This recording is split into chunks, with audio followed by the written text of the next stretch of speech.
Begin today the Gemara on Daf Nun Dalit, 4 lines down from the top of the Yomid. So the Gemara Tane, we learned in the Braise, Nevad, if someone is worshipping an animal for Avoda Zara. Now, we learned before that by an animal it does not become Asr Bahana to any Yid, but there's a halacha of Nevad regarding a carbon. That an animal that was served as an Avoda Zara cannot be brought as a carbon.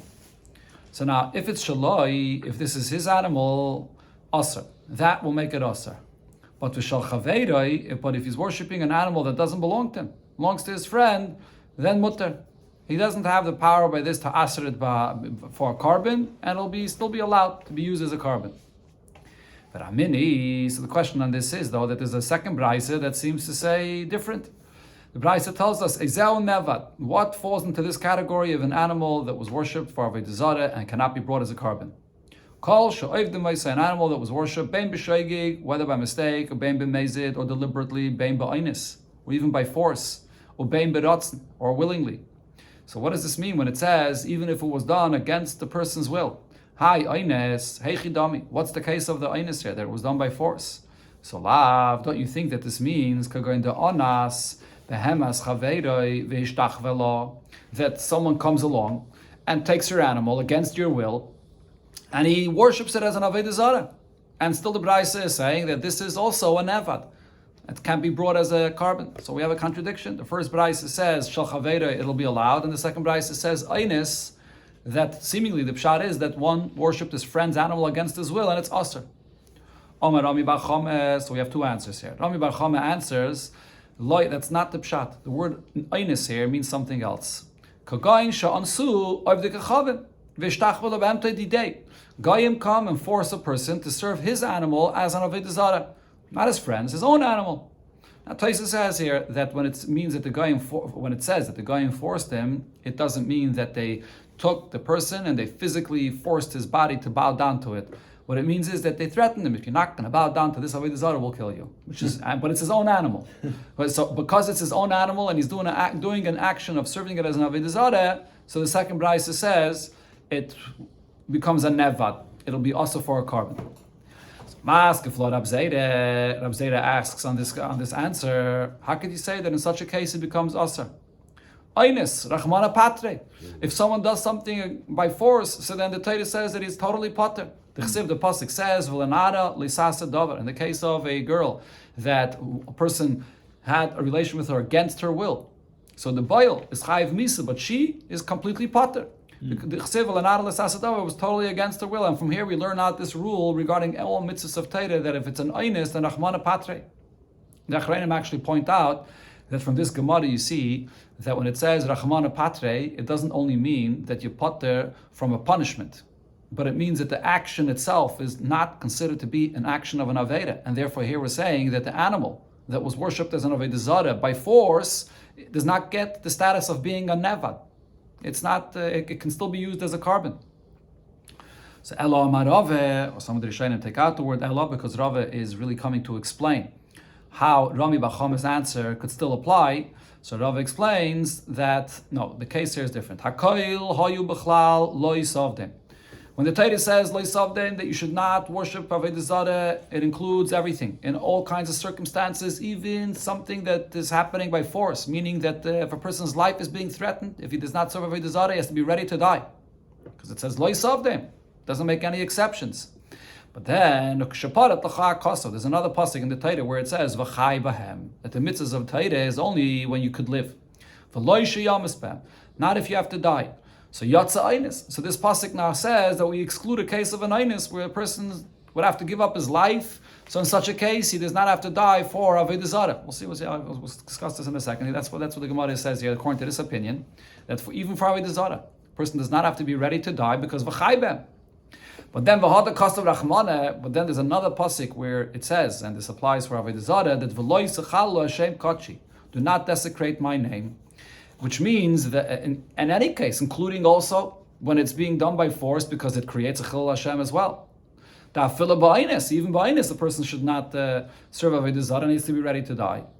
So how do we answer this contradiction? On one hand, we see that in a case of Avoda Zara, when a person is being threatened to be killed, so what's the halacha? It sounds like it's saying, Yavre val yaharig, he has to be over and not die. But then it says, it sounds like a horig val yavers. So haketzad, so Rava says, the answer is, ha b'tzineh, if it's in private, so because there's no chilul Hashem, in such a case, a person could serve the Avoda Zara and not die. And v'ha b'far hesya. But if it's in a case where it's in public and it creates a chilul Hashem, so here the person has to be ready to die. So what Rav is explaining is that Rambam Bar Chama's answer regarding this brayse where it says nevad ba'onis, that it'll become usher to be brought as a carbon, is the brayse is talking about when a person was forced publicly to serve this animal as an Avoda Zara. It's his own animal, and he was forced to serve it as an Avoda Zara. Then it becomes usher for a carbon. But the three big ones. So Tosfos here brings. So Tosfos here brings that this is an opinion that was actually brought also earlier in the Masechta. I think it was brought there in the name of Rabbi Shmuel. This is not how we paskin. We paskin like the Chachamim that say that there's the Gimel Averis of Avoda Zara, Gilei Arayis, and Shvichas Damim that are Yehorig Val Yaver. It doesn't make a difference if it's publicly or privately. Right? So Tosfos says that would obviously explain Rami Bar Chama's answer. Rami Bar Chama is saying that in a case of an oines, the Torah is saying that this animal becomes also for a carbon. And Abzeda asks the question, oines rachmana patre. So the answer is simple. The answer is that no, there are three that are not included in oines rachmana patre. Avoda Zara, you're not allowed to serve Avoda Zara, even in an oines. But Rava here is coming to say, even according to Rabbi Shmuel, that makes this distinction regarding Avoda Zara between B'tzin, B'fa'asya, privately or publicly, we could still say and explain the answer of Rami Bar Chama to be referring to in a case of B'fa'asya. And then it becomes Aser. Okay, Tosfos also explains another point here, that Rav Zera, which asks the question of Einis Rachmana Patre, he doesn't argue on this point regarding Avoda Zara, that it's Aser to serve Avoda Zara, even Ba'einis, whether privately or maybe only publicly. But what he's arguing is, something that happens ba'oines, even if it's a chilul Hashem and you're not allowed, but the animal itself, the object, the animal itself should not get the status of a nevad, because it was something that happened ba'oines. And the main chiddush Rav is trying to say is that because the Torah obligates a person to be ready to die and not serve Avoda Zara for this, so if he doesn't, the result will be that even the animal itself gets a status of a nevad. A besuda that was ne'anas. Is she mutter not to a kohen? Perhaps not, but the einish, however, the einish of Misa though does not apply to her. Right. So I'm saying, but by the animal, what would be the issue? To use it. To use the animal for a carbon. Yeah. So that still applies. Correct. Yeah. Interesting point you're saying. So the Rabbanan said to Rava when he gave this answer, Tanya the Messiah, we can bring you a brayso that proves the point you said. Because the brayso says, "Bimusyais shel oivdei kechavim." These platforms that Goyim set up b'shas hagzeira, in a time that they had a decree that the Yidden should not do Torah mitzvahs. Instead, they should serve Avoda Zara. So it was set up and to force Yidden to serve Avoda Zara. So then, afa pisha hagzeira batla, even after the decree was nullified, oisam b'musyais, but these platforms loy batlo. They are not bottle, meaning their status of that they were used for Avoda Zara is not nullified, and it remains asa bahana. So what do we see here in this brayse? Seemingly, it's talking about a time period where Yidden was serving Avoda Zara here, but by force, and nevertheless the platform becomes aser. Similar here regarding the behemoth, regarding a carbon. We're not talking about stam. We're talking over by a behemoth. It's only aser for a carbon. But even though a person served this Avoda Zara, this behemoth, but it becomes aser to be used as a carbon. The Gemara says on this, if your proof is from this brayse, loy tesayan. No, it's not a proof, Rava says, to my point.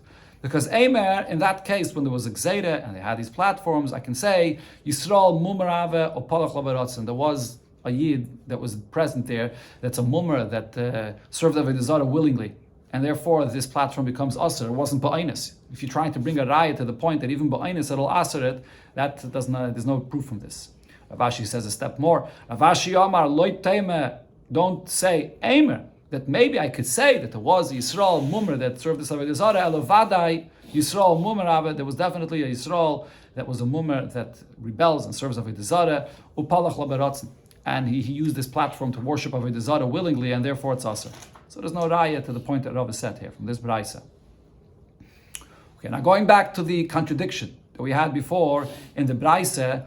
The first brayse said that if you worship your friend's animal, you can't aser it for a carbon. And the second brayse that says the word ba'oines, it seems like that even another person's animal, you could aser it against his will. So Chizkiah gives a different answer to this. Chizkiah Amar, the answer for this is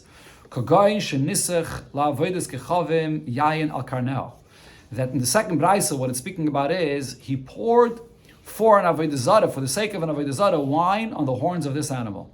What Chizkiah is basically saying is, it depends what your friend did to this animal. If a person's friend comes to his animal and bows to it and treats it like Avoda Zara, you can't ask it to be brought as a carbon. But if you do an action in the goof of the animal itself, you're pouring wine on the animal itself, on its horns, that's an action, a maisa in the animal itself, that will aser it. Even if it's, your friend is doing it to your animal against your will.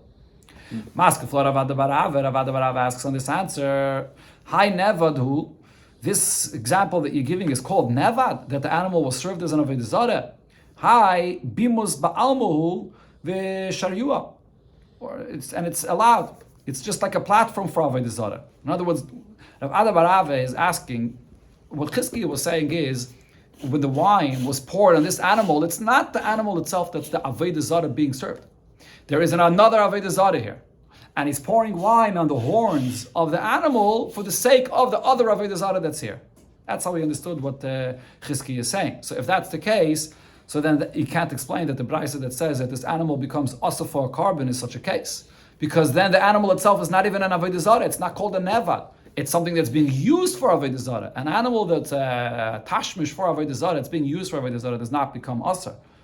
So Elo, Amar Avoda Zara says that we could say like this answer of Chizkiah, but the case is when the animal itself is an Avoda Zara. Kagain shenisach lo yayim ben karnel. He poured wine on the horns of this animal because it is the Avoda Zara, the Avad Ba Maisa. He's doing an action in the animal itself. That's the Indian over here. The Chiddush, the point the Gemara is saying is that even though usually we have this rule that you can't aser your friend's object or animal, you can't aser your friend's animal by serving it, that it can't be used for a carbon, but there's an exception. When there's a Maisa done in this object or in this animal itself, there's wine on the goof of the animal that the person is putting there for the Avoda Zara, then you can aser that animal, even if it's not yours. All is said in the name of Rabbi Yechanan when Ula came to Bavel. So he said that Rabbi Yechanan said, although it was said, if a person bows to his friend's animal, loy asra, he does not make it asra for a carbon. However, asra b'maiseh, if he did something, a physical action in this animal, asra, then it will asra it. Rav Nachman said, Puku v'amrule, go out and tell Ula, he came and he brought us this chiddush that Rabbi Yechanan said in Eretz Yisrael, go and tell him, to Ula, kvar tirgema Rav Huna l'shmaitich b'Bavel.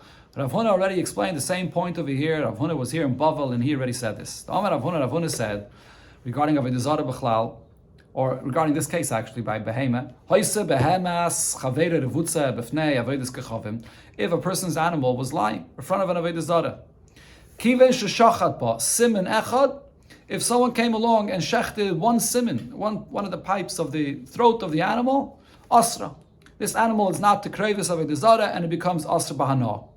Meaning, even though you can't aser your friend's object by serving it as an Avoda Zara, but not if you did something physical to the animal. He shechted the actual animal and now it becomes asra.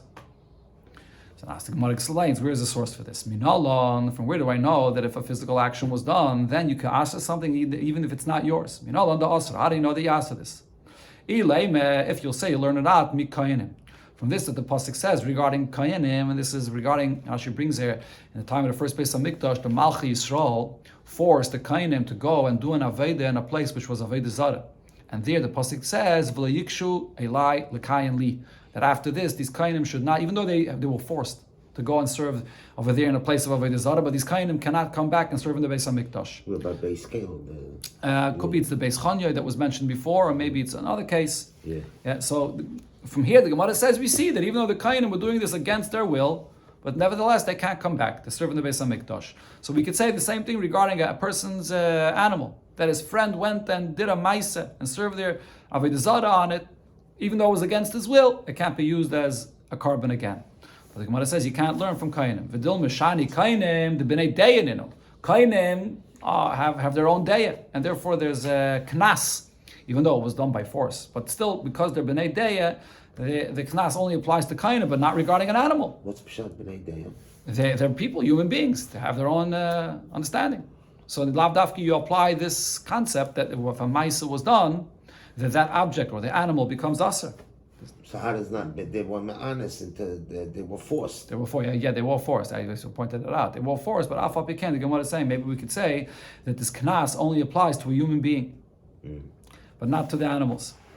For Ella says the Gemara, maybe we could say the source is Me'avne Mizbeach, the source of what happened to the Avanim of the Mizbeach. We had this before in Daf Nun Beis. The Gemara they brought what happened to the stones of the Mizbeach in the second Beis Hamikdash when the Yavanim came into the Beis Hamikdash and they desecrated the Avanim of the Mizbeach. They used it for Avoda Zara. What did they do afterwards with these stones? They took it apart and they put it in a certain chamber in the corner of the Azara and they didn't use it again. So that shows that when the Yavanim came and used this Mizbeach for Avoda Zara, it didn't belong to the Yavanim. It belonged to Hektish. And nevertheless, they served it, and because they did a Maisa, they did the action, something in the physically in these stones, it becomes Asa. Says the Gemara, no, there's no proof from there either. Why? Because Vidilme Kedrav Papa. Over there, the Gemara already explained in Daf Nun Beis, that Rav Papa said that there's a pasuk that says, Bo Pritzim Chilulua. What happens when these Goyim come into the Beis HaMikdash? They desecrate the Beis HaMikdash and now it loses its status of Hektish. It becomes Hefker, so they take ownership over it. And therefore when they serve that as an Avoda Zara, they can answer it. So this is not a source for the concept we're talking about when it doesn't belong to you and you're making it aser. Elo, says the Gemara, we can bring another source, Mikalim.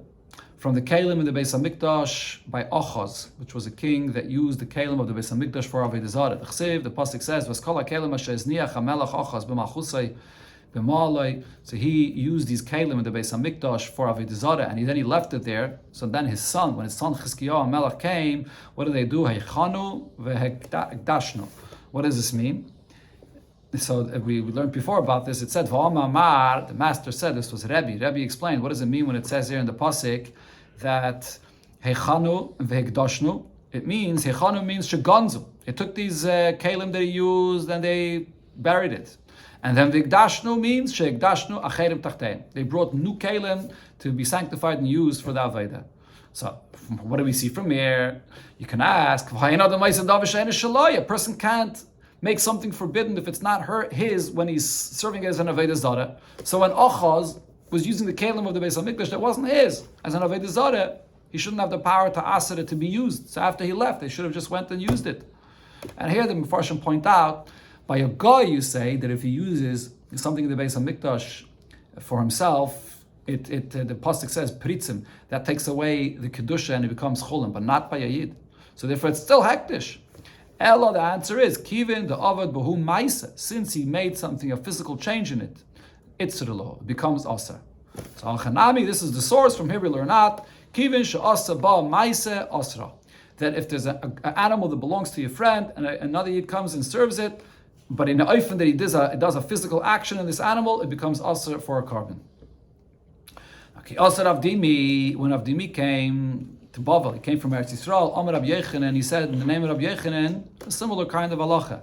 That Rav Abisha Amru, although it was said, Amishtachave lekarka oilam, a person that bows down to the ground, lo yasra, he doesn't make the ground itself asra. As we learned before, Elaheyem, Allah Horim, the mountain itself does not become asra. However, chafaba bayris shichanu mairis, if you're digging a pit or a cave or different kinds of digging in the ground, a person, let's say he wants to serve Avoda Zara, he's looking for water on the ground to serve Avoda Zara, then asra. Because he made a physical change in the ground, then it does become asra. Also, Rav Shmuel by Yehuda, when Rav Shmuel by Yehuda came, so Amar Rabbi Yechanan, he said in the name of Rabbi Yechanan, that Avabisha Amru Mishtachve leBalei Chayim lo yasran, although he said that if you bow to animals, it does not become asr bahana for any yid, it only becomes asr to be used as a carbon. But however, asan chalifin lavedis kechavim, if a guy has an animal that's an Avoda Zara, and you are exchanging the animal of the guy for, or again, there's a person, a yid that is. A yid has an animal that was being served as an Avoda Zara, and he exchanges it with the Avoda Zara of a guy, then asran. Then it does become asr. So this animal that the person gets instead of an Avoda Zara, this is basically just like any money. that a person would earn from selling Avoda Zara. So if a person has an animal that he then exchanged it for an Avoda Zara, so then that animal becomes aser. Ki aser Ravin, when Ravin came, Omar, so Ravin said that Pligaba Rabbi Shmuel bar Rabbi Yosi v'Rabbanan. Rabbi Shmuel bar Rabbi Yosi argues with the Rabbanan. Chad Amar Chalifin Asurin. What you exchange, this animal that you have now that was exchanged for an Avoda Zara, that's aser. However, Chalifin, if now this animal you take it and you exchange it a second time, then what you exchange the second time with Tara, that will be allowed. But v'chadama, another opinion is afila chalife nami asurim. Even what you exchange the second time will also remain aser. Just like what you sell, Avoda Zara that you sell, the money that you earn becomes aser, and then if you take that money and you buy something else, the third thing will also become aser. Now, the Gemara explains, my time the mandama khalifa nasurin. What's the source of the opinion that says that even when you exchange it a second time, it becomes asr as well? Because Amar Krab, regarding the Isser Hana from Avoda Zara, the pasuk says, V'hayisa cheirem kamayu, that it should be cheirem, which means asr ba'ana, like it itself, which means kol v'hayisa, the word v'hayisa, the Gemara Darshans, kol sha'ata mahayem imenu, whatever you could make from this, whatever you earn from this, whatever you have from this, it's like the Avoda Zara itself. And therefore, even a second time, a third time, when you exchange, it's all originating from the Avoda Zara that you earned this, and therefore it's aser. But the other opinion that argues on this, Amar Kra, there's another, the pasuk says, who? In the pasuk it says, Vayisa cheirem kamayu. So what does the pasuk say there? That ki cheirem hu, the end of that pasuk. So since it says who, what it's saying is hu v'lei chalife chalifin. Only the Avoda Zara itself and what you exchange for the Avoda Zara, but not when you exchange the second time. The other opinion says, what's that word who doing there? That word who is an exclusion, and it's coming to teach something else. It's coming to say that by arla, first 3 years that a tree grows, it's asa bahana, the fruits are asa bahana, and klaya kerem, when you're planting a vineyard mixed with vegetables and it's klayim, so this is asa bahana. So the Isser is only regarding the fruits of this tree or vineyard itself. And it's she'imachram v'kiddush b'demeyen. If you then sell it, and with the money that you earn, you're mekadesh isha mekudeshes. She will be mekudeshes, because that's the who by Avoda Zara. It's saying that this that you earn money from Avoda Zara, it also is aser. That's only by Avoda Zara, but not by this Isser Hana of Arla and Klaya Kerem. And Rashi, however, does say that l'chatchila it is aser to be mekadesh isha with this money. And with the Rabbanan, it's still asa bahana, but minat Teireh, she will be mekudeshes. Now, according to the other opinion, from where do I know that Arla and Klaya Kerem, that the Isra Hana does not go this far, when also for the money that you earn? Arla, Klaya Kerem, letzrichim miyuta. I don't need this word who to exclude them. Because the Haviluhu, Avodas Kechavim Ushvius, Shnei Ksuvim Abam Kechad. Because regarding Avoda Zara, the money you earn from Avoda Zara, and also Shmita, the money that you earn from fruits or produce of Shemitah, these are two psukim that say the same point, that will be Asar Bahana. And the rule is, if the Torah repeats the same thing in two places, that means that the Torah is telling you that it's only in these two places, not anywhere else. That's why it's repeating it, that only here, not anywhere else. So now where do we see that it's in both of these cases, Avoda Zara and Shemitah? As we mentioned regarding Avoda Zara, Vayisa cheirem kamayu. Shvies by Shmita, the pasuk says, Ki yovel hi kaidesh tia lechem. That it is yovel, and it should be the fruits, the produce of yovel should be like kaidesh. It says it by yovel, but we compare Shmita to yovel as well. So why is the pasuk saying kaidesh? Ma kaidesh teifis is domav va'aser. Just like by an object owned by a hekdesh, what happens when you redeem hekdesh? So then the money takes its place and becomes hekdesh instead, and it's aser. So av shviyes tefeses istamel va'asura. So too, if you sell produce of shmita, so then what happens is the money that you earn from this will become aser like the produce of shmita itself. But it actually is more chomer than hekdesh itself. Now you would think ima kaidesh, just like by kachem teifis is dama v'yetzel chulin. What happens is that now when you redeem it, the money becomes hekdesh and the item goes out to chulin. So af shvius, I should say, similar by shmita tefeses is dama v'yetzel chulin. If you sell produce of shmita, so now the money becomes shmita money, and it's aser, but the produce itself would be chulin. Talmud loima tihya. The pasuk there says kaidesh tihya lachem. The word tihya means bavyasa tehei. The produce of the shmita remains in its status, that's aser, and the money. So that's original produce, yeah, and the money as well. that you earn, both of them will be kodesh, will be aser. So how does this apply practically? Lokach bepeiris shvi is basar, a person buys with the produce of shmita a piece of meat. What happens is elu ve'elu is barim b'shvius. Both of them have to be burnt. Both of them cannot be used. The meat that you bought for the shmita produce and the shmita produce itself. Now, however, lokach bebasar dagim, if then with that meat that he brought from the shmita produce, he bought fish. So then what happens? Yatsa basar nichnasu dagim. The meat now will not have the isser of shmita. The last thing that he bought, which is the fish, will be aser. Now, bedagim, if he goes with that fish then and yayin, he buys wine instead of the fish. Yatsu dagim, now the fish he can use, and nichnas yayin, the wine becomes aser. Beyayin shemen, if with that wine he buys oil, yatsa yayin v'nichnas shemen. Oil takes its place and becomes aser. Okay, so what does this mean? Achrein nitvas b'shvius. The very last thing that he bought, with what originated from the produce of shmita, that's what becomes aser. Upeire atzme aser. When the produce of shmita itself also remains aser.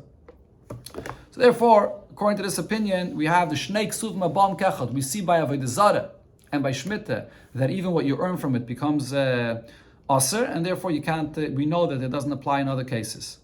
However, the other opinion that says that for arla and klai keren you do need a special miyot for this. Kasavar, he holds shnei ksuvim abam kechad malamden. Even when the Torah says something twice, you still can learn out from it and compare it to other places. Only when the Torah repeats something 3 times, then you can't learn out. And therefore, therefore you need the word hu to be memayit, that you don't learn out arla and klayim from there.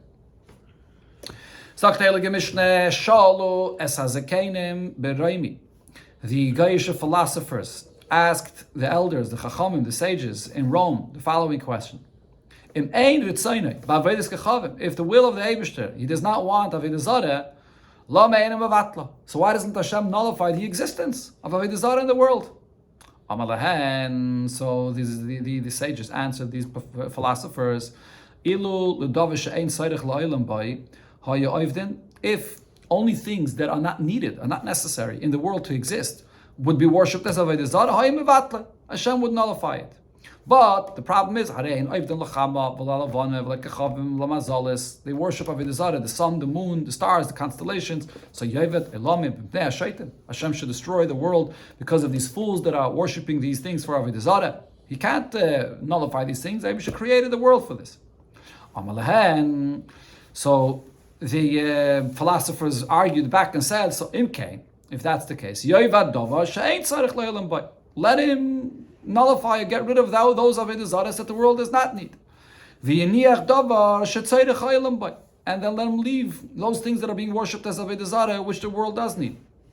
So the sages answered, if that would be the case, then this would only strengthen the hands of those that are serving these things as Avoda Zara, the sun, the moon, and so on. Because they'll say, look, this is proof that they are an Avoda Zara to serve, because look, the other things that other people serve, that became nullified. And the star, the moon, the sun did not. So the Eibishter can't be mevatel one and not the other. That would only strengthen the people that are serving those things as Avoda Zara.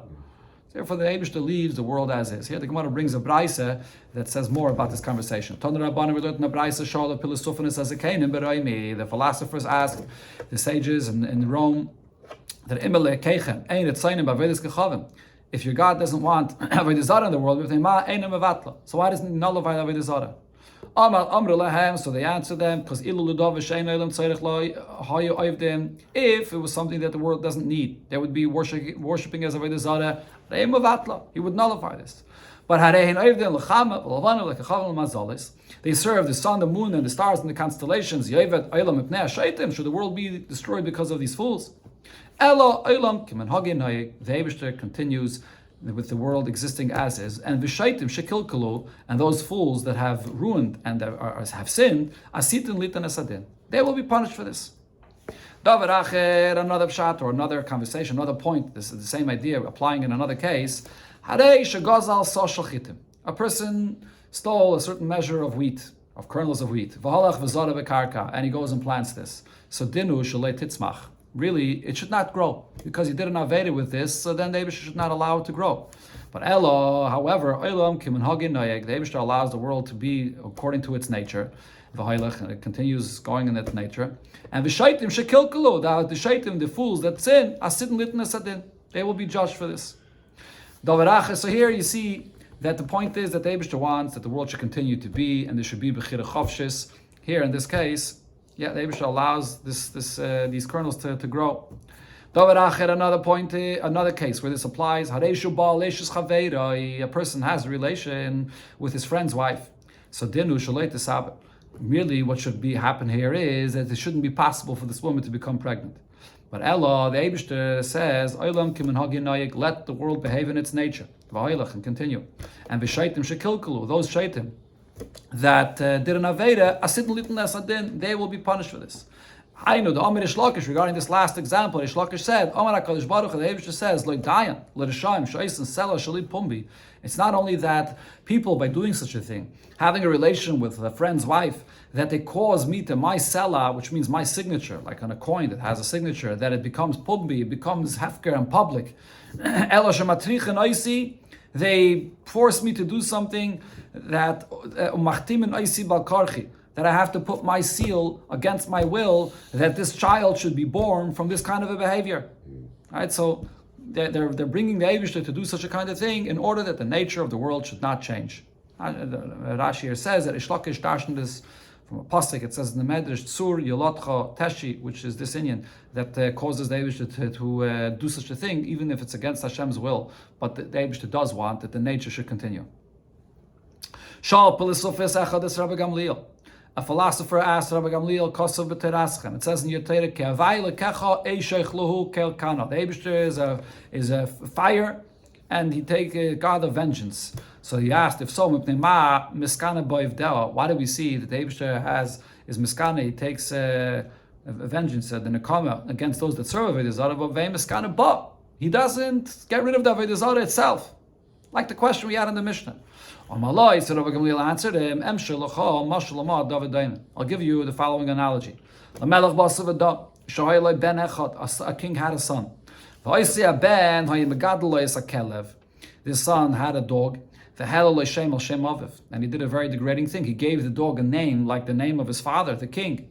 And when he would swear, he would swear in the name of this dog using his father's name, degrading the name of the king, his father. When the king hears about this, who is the king going to be angry at? Ala benu kayis or ala kelevu kayis? Will he be angry at his son or at the dog? He'll be angry at the son that's doing this. He doesn't have any, the dog that is, doesn't have any awareness of what's going on, so he gets angry at the son, but not at the dog. So therefore the nimshal is the same. The Avoda Zara itself didn't choose to be Avoda Zara, so therefore the Eibishter does not destroy the Avoda Zara itself. So this philosopher says to Rabbi Gamliel, you're referring to Avoda Zara just as a dog. So he wasn't, the Mefarshim explained, he wasn't only saying to Rabbi Gamliel, why are you referring to Avoda Zara as a dog? What he was saying to Rabbi Gamliel is, the mashal is not daimah to the nimshal, because by the case of the kelev, it's just a dog. So there's no significance to this. The king is not going to do anything to the dog. But by the Avoda Zara has power, has significance. So why doesn't the Eibishter take away that power of it if he doesn't want it to be? That's what this guy was saying. It has significance. Rabbi Gamliel tells him, what do you see in the Avoda Zara that you say that it has power, has significance? So he answered him, I'll tell you, there was once a fire in our city. The whole city burnt down. But the house of worship of Avoda Zara did not burn. So that I see that it has a power, that it was saved from the fire. Rabbi Gamliel tells him, I'll give you an analogy to explain you this itself. A king, where the country sinned against the king, they rebelled. When the king comes to fight with those people that rebelled against him, who is he going to be fighting? Those that are alive or those that are dead? Those that are alive is the ones that the king is going to fight against. So therefore here, this city, that all were people that worshipped Avoda Zara, they brought a fire and burnt them all. But the Avoda Zara itself is dead, as is. So the Eibishter doesn't have to burn down this house of worship. So therefore that was spared. That's a sign that it's dead in the first place. Amalei. So again, the philosopher says to Rabbi Gamliel, Kelav atakairaisa. You refer to the Avoda Zara just as a dog. Meis atakairaisa. You're referring to it as something which is dead. So if that's the case, that it's something that it has no significance in the first place, so now the question is on the opposite. Imkain, you've done him an oilam. So then why does Eibishter allow it to exist in the first place in the world? If it has no purpose and it has no significance at all, he should destroy it. So this is the question that the Mishnah is pointing out. Amaloi, so Rabbi Gamliel told him, if they would be serving something that has no purpose, Hashem would destroy it. They're serving Avoda Zara all kinds of things, the sun, the moon, and the places of water as well. So the world should be destroyed because of these fools. And here he brought him a pasuk which makes this point. The pasuk says, Osaf, Osaf, Koil me'al panei adama, noam Hashem. He gathers everything. This is to be read actually as a wonder. That should the Eibishter gather and take everything away that exists in the world? Osef, or the next pasuk says, Osef adam u'behema, Osef oifa shamayim v'dgei yam v'amechsheiles asarasham v'gaimer. Should the Eibishter gather man, animal, the birds, the fish and other things that people stumble on, the Rishaim that serve them as an Avoda Zara, because the wicked stumble on this and they worship this as an Avoda Zara, should they be destroyed from the whole world? If that would be the case, they even serve a human being as an Avoda Zara as well. So, would they able to come and get rid of all human beings in the world because they are serving Avoda Zara? So the conclusion is, like the Mishnah said, that the Eibishter allows the world to be in its nature, and the shaitim that serve Avoda Zara will get their punishment. So the point of here is that the Eibishter created a world to be in its teva, and the Eibishter also creates a world in a way that the person has his bechira chavshis, and this is the kind of world that the Eibishter wants to exist, where the purpose of creation will be fulfilled.